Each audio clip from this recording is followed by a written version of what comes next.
Вот. Вот. Ассоциация «Национальный антинаркотический союз» – российская общественная организация, созданная с целью противодействия распространению наркомании и наркопреступности в России. Национальный антинаркотический союз тесно взаимодействует как с государством, так и с различными общественными организациями. Я очень рада вас здесь всех приветствовать. Рада, потому что это большое достаточно дело, серьезное дело. Мы открываем центр. Вы многие знаете, что центр был, но были определенные обстоятельства, он был закрыт. Мы сейчас пересмотрели работу, перелопатили психологические особенности, и в том числе взаимодействие с местным населением.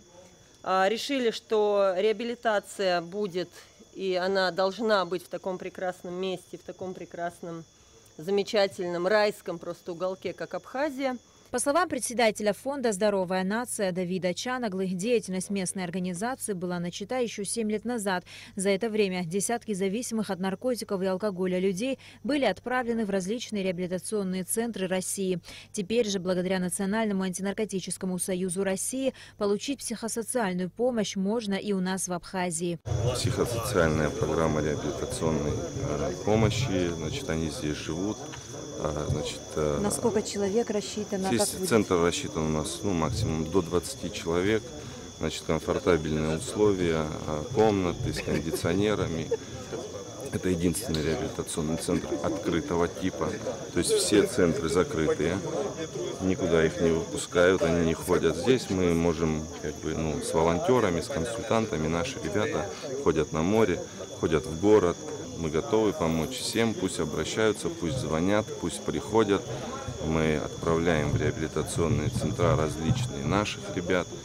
То есть уже сегодня проходят несколько человек реабилитацию, и наши ребята уже проходят обучение в школе консультантов в Москве. То есть они приедут сюда и будут здесь работать. Затем прошел круглый стол с участием замминистра здравоохранения Республики Алхаса Канджария, советника посланника Российской Федерации в Республике Абхазия Юрия Ясносакирского, депутата парламента Абхазии Алхаса Джинджоля, главврача наркологического диспансера Ирмы Ануа, представителей МВД, психологов.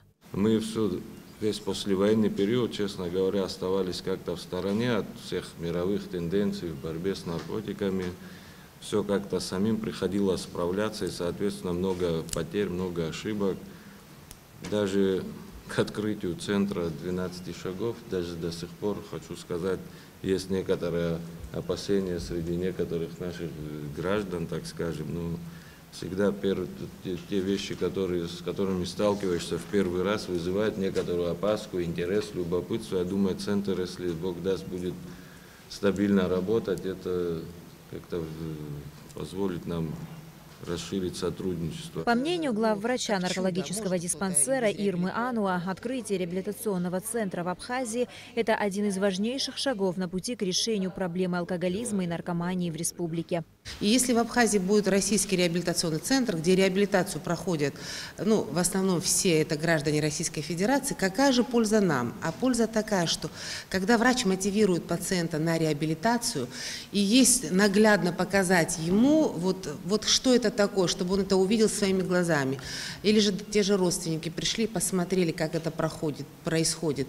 Уже у людей возникает доверие, они больше решаются в дальнейшем на реабилитацию. В центре есть все необходимые условия, которые позволят пройти реабилитацию, то есть получить необходимую психологическую помощь и простую человеческую поддержку для того, чтобы навсегда избавиться от зависимости и вернуться к нормальной жизни.